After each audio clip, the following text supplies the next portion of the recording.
All right. Hello, everyone. Welcome to the Aytu BioPharma Fireside Chat. Again, my name is Robert Bloom, Managing Partner at Lytham Partners. In addition to being joined by Josh Disbrow, Chief Executive Officer of Aytu BioPharma, we're also joined by Thomas Flaten, Senior Research Analyst with Lake Street Capital Markets, who will be moderating the Fireside Chat today. As a reminder, Aytu trades under the ticker symbol AYTU on the NASDAQ. Thank you both so much for your participation today. Thomas, I'll go ahead and turn it over to you to get started. Excellent. Thank you, Robert. And Josh, thanks for joining us. Just for everybody's full disclosure, I'm going to admit that we're taping this ahead of time because when the Fireside actually does air, Josh, you'll be in the middle of your national sales meeting to support the launch of or in the middle of the Exua launch, and certainly an exciting event in the evolution of A2. So maybe we should just start with Exua. Maybe you can share with us a little bit about how you came across the asset, how the deal came together to start. Yeah, and thanks to you, Thomas, and the Lake Street folks, as well as Robert and the Lytham team for having us. Yeah, it was really exciting how we came across Exua. In fact, it was at the J.P. Morgan Healthcare Conference last year, so just about a year ago to the day, when we came across Exua through some business development contacts, and immediately were attracted to the fact that it just was a perfect fit. Obviously, being an antidepressant, fit perfectly into psychiatry, which of course we call on today. And ultimately, how it came to be was they were seeking a true partner, a partner that they with whom they could have a seat at the table, a partner with whom they could interact frequently. They being Faber-Kramer Pharmaceuticals, the company that we licensed rights from. And so, really, from the very beginning, we established that this would be a partnership and a win-win from both an economics perspective as well as from how we would approach it strategically, how we would think about resourcing it, and both of us being small companies, very action-oriented and very oriented around getting things done quickly.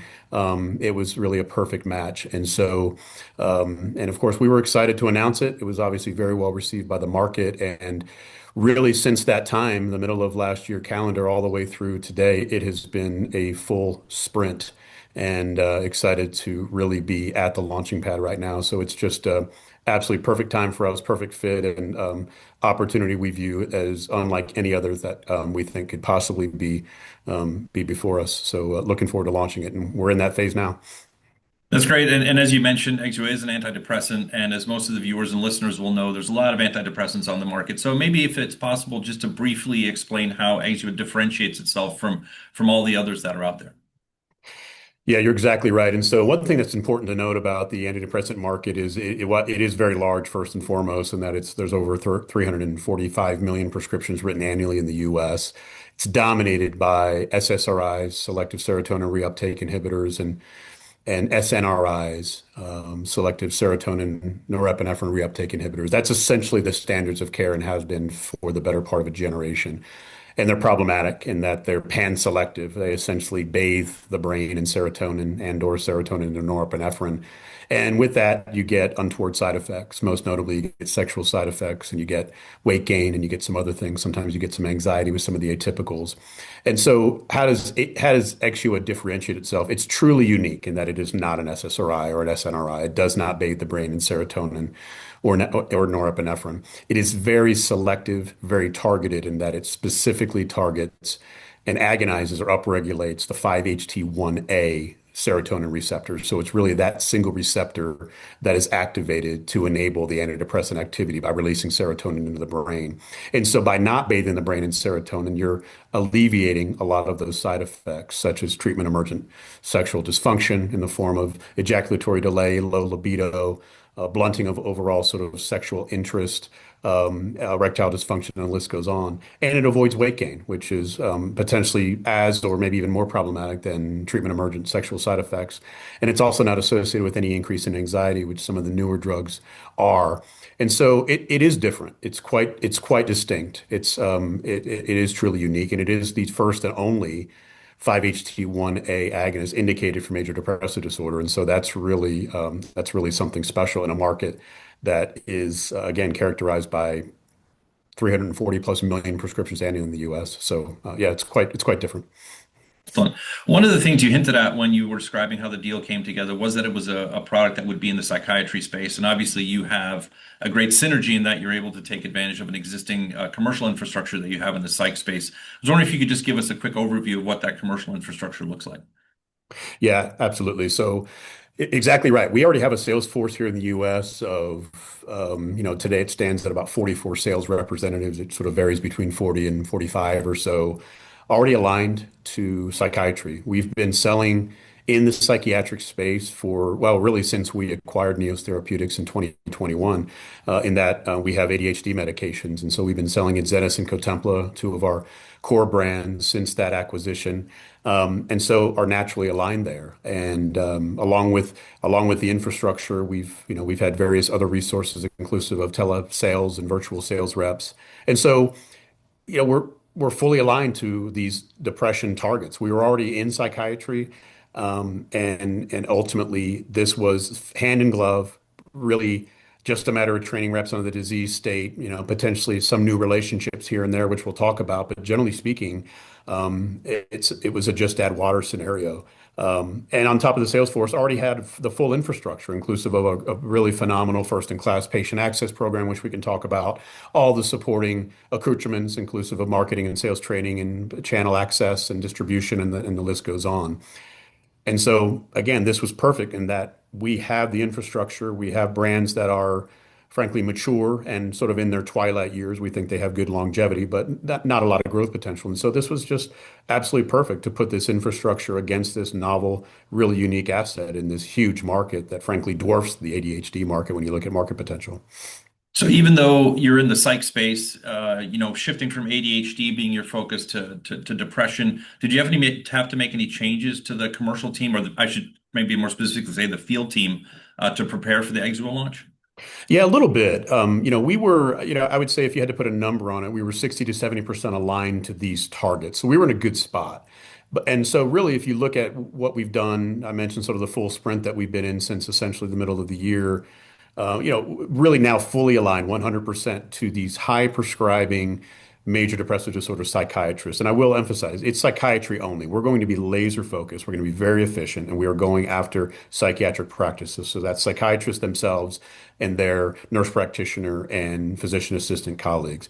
So I can say as of really the middle of last month when we announced commercial availability of Exua, our sales force is 100% aligned to those high prescribing physicians. What's also important is that beyond just high prescribing depression or antidepressant targets, we've ensured really an enrichment of the target base to make sure that efficiency is at its very highest and that we are focusing on brand-centric prescribers. It makes sense. This is a brand. This is a newer product.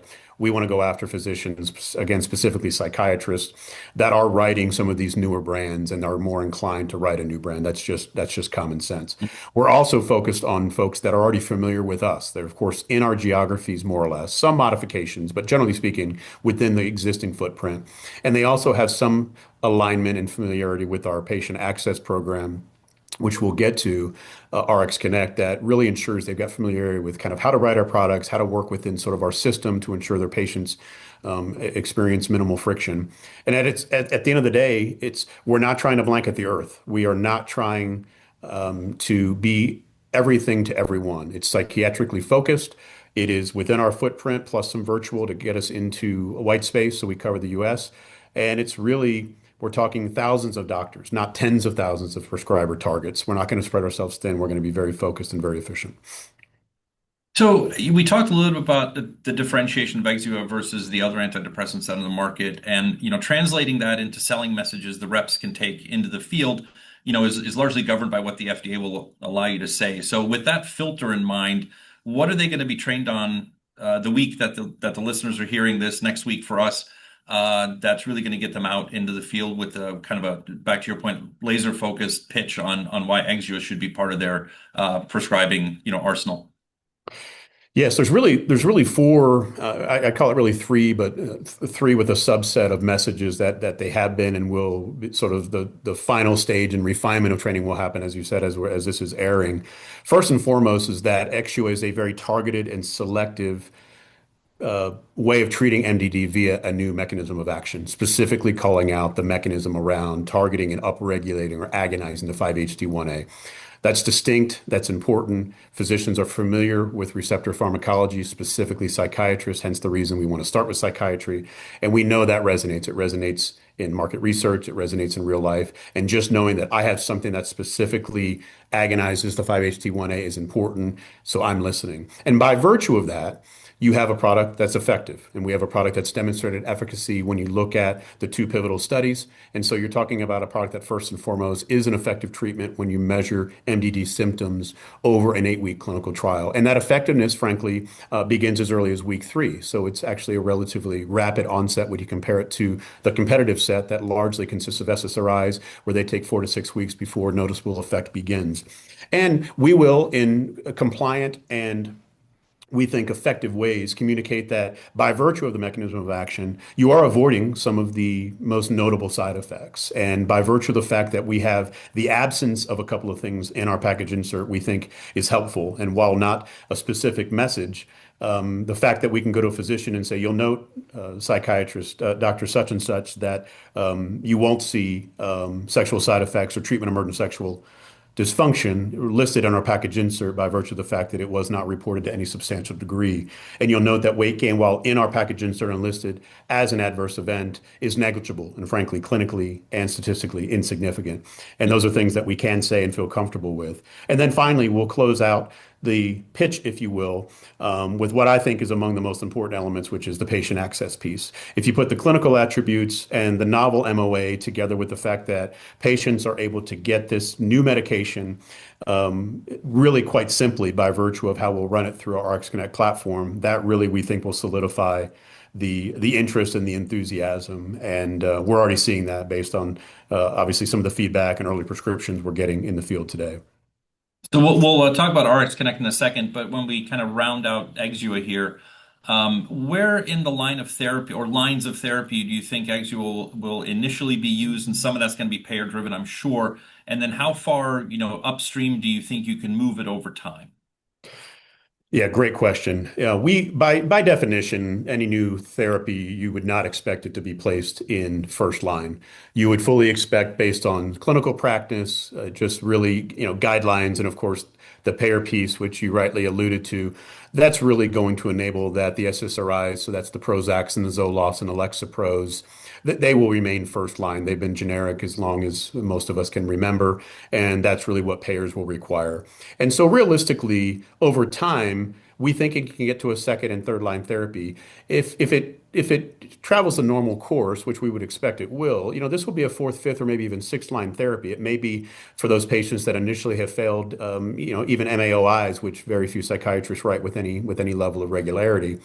And then over time, will work its way down the armamentarium when they understand how to prescribe it, how to dose it, how to titrate it, and how patients are responding to it.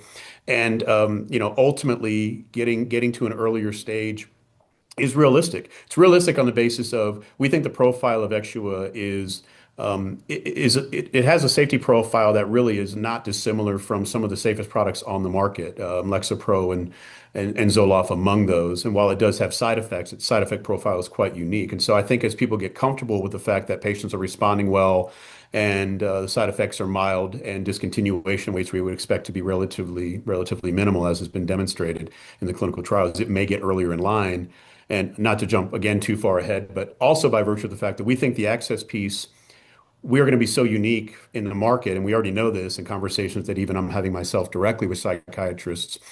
If you can offer an easy solution with respect to copays and mitigation of PAs and steps, it will get used earlier. But we want to be realistic. We certainly don't want to set any expectation that this is going to be early use today or even this year. But I think it has a real opportunity based on the combination of, again, clinical attributes and sort of the payer piece that we think we can solve for. It will get moved up in line and potentially could be as early as second, consistently maybe. But frankly, if this does third, fourth, fifth, seventh, or even 12th line, this product we think can do quite well.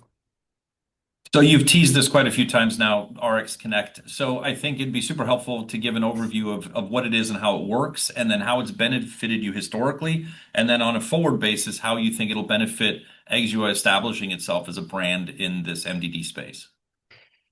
Aytu RX Connect is really unique, and I can't overemphasize that. It's a program that we have designed from the ground up, and when I say we, it's really our commercial team and the commercial team leadership team that looks at several years ago, in fact, even prior to our acquisition of Neos, They really looked at what the biggest challenges are facing most branded companies, which is access. And to put ourselves and at the time themselves in a position where you can cut through some of the noise and be able to go to a physician and have them free to prescribe the product they want to prescribe without the fear of the dreaded callbacks from the pharmacy, the prior authorizations, and all the hurdles and clamps that the PBMs have put in place around branded medications in the year 2026, and frankly, probably from the year 2020 onward.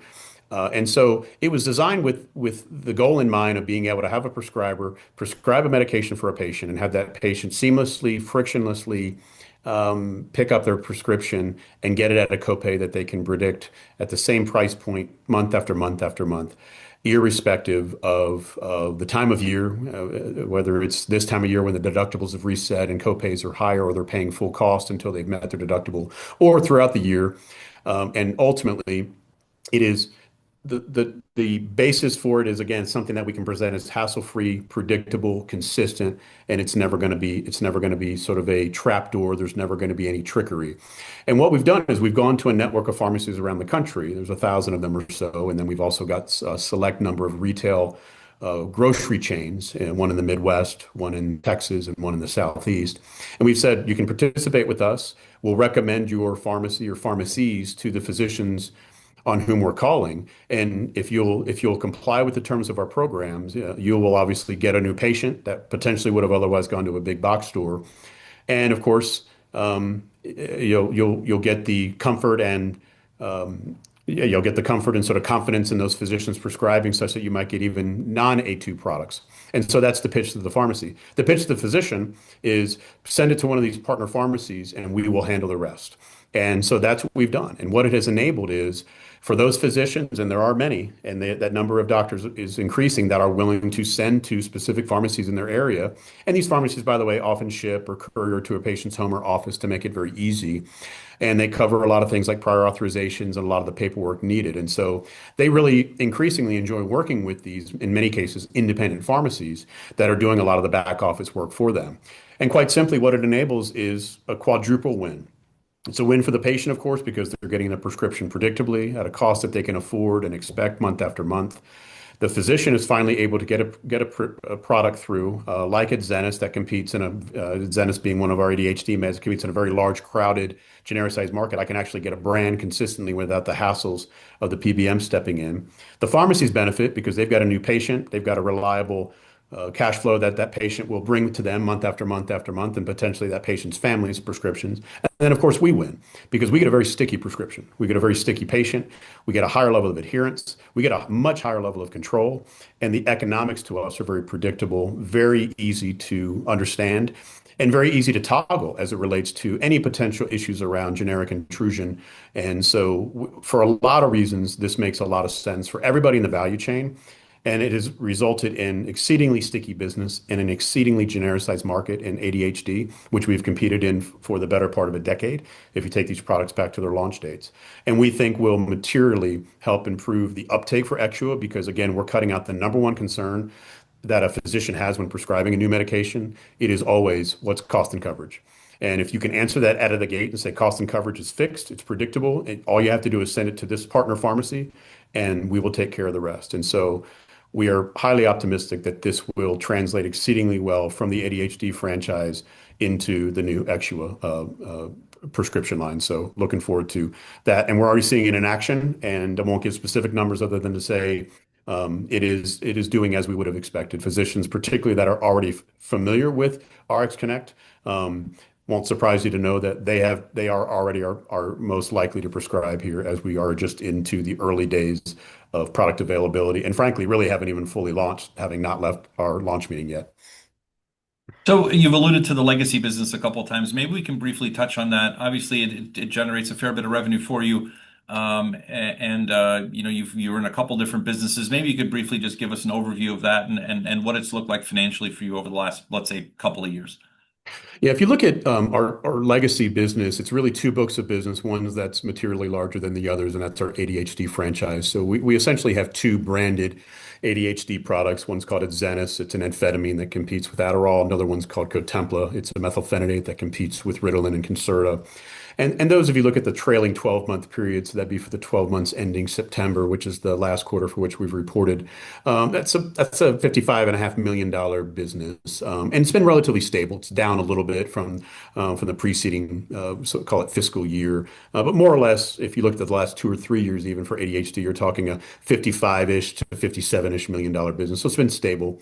And that product line competes, as I alluded to earlier, with a highly genericized market, and we've been able to compete and carve out a niche by virtue of the fact that they've got some unique attributes in terms of clinically how they present. They're orally disintegrating tablets, so they're easy to take. But really, it's the RX Connect piece that puts the cherry on top to enable sort of the niche to have been carved out. And then we've got a much smaller line of pediatric products that we acquired prior to the pandemic. We've got a line of multivitamins with fluoride, and we also have an histamine. And that line of business has been stable over the last couple of years at, call it $8 to $8.5 million.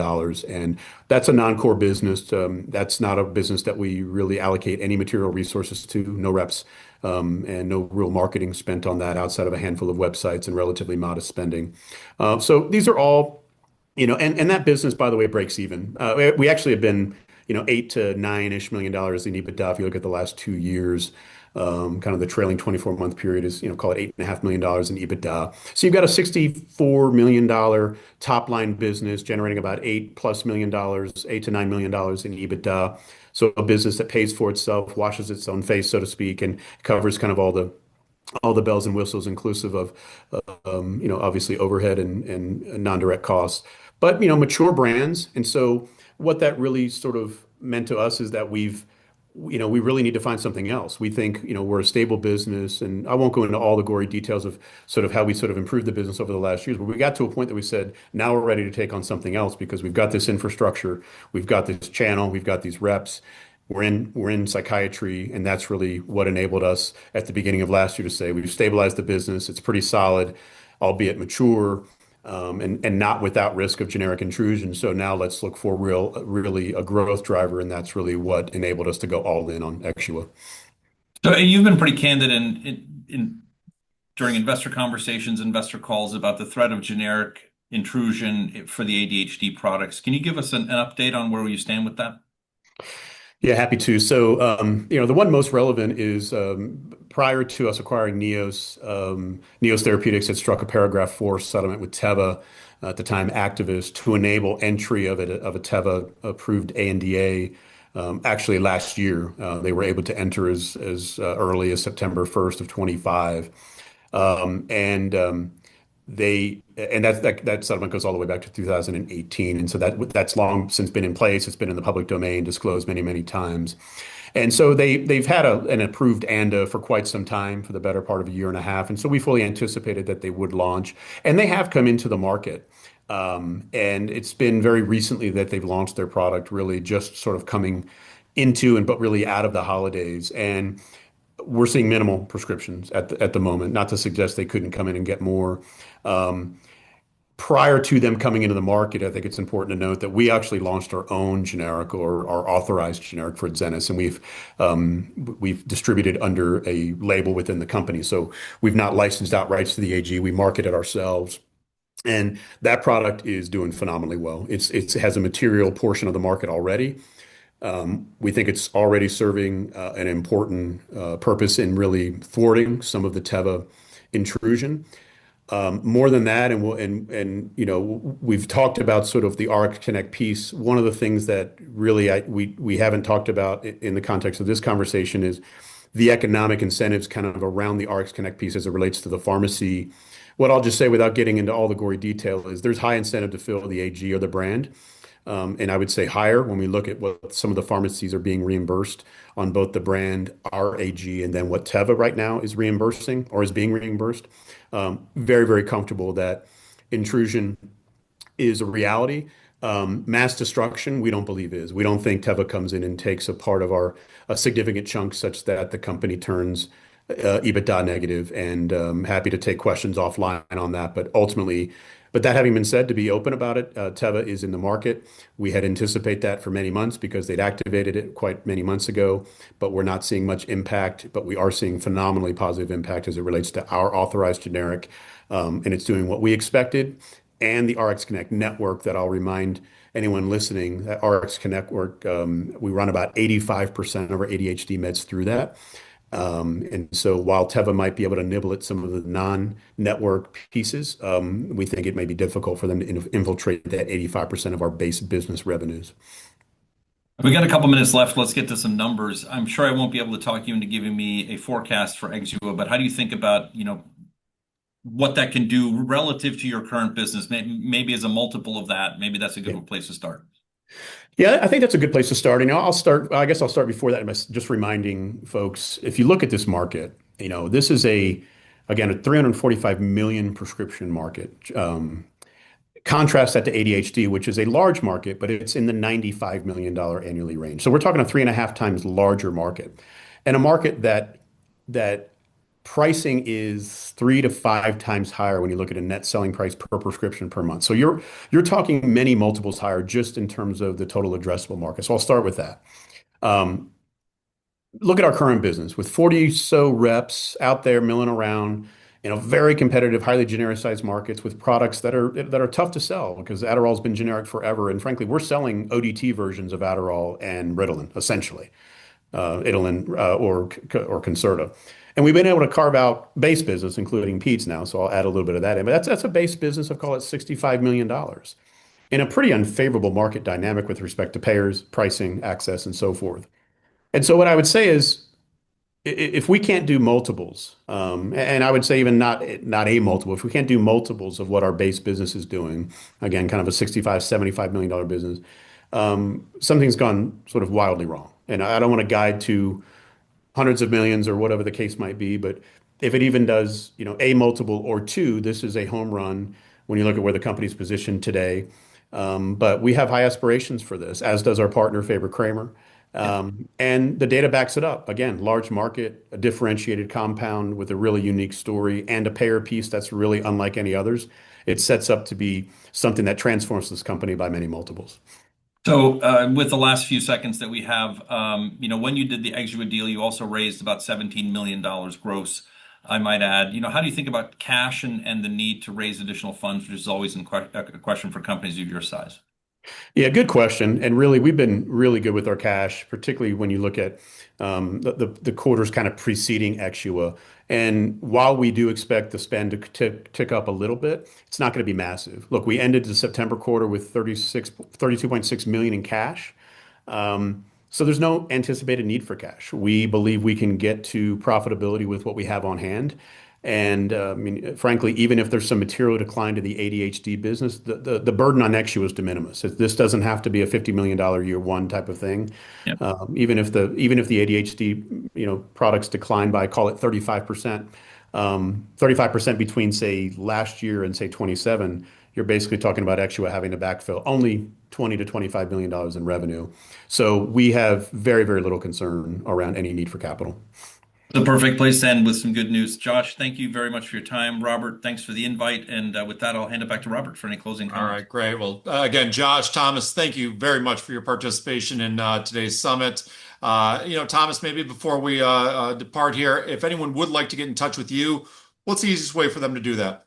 Yeah, I think the easiest thing without me spelling out my email is just to go on the Lake Street Capital Markets website. You'll find all my contact info there, and more than happy to engage on this very exciting story.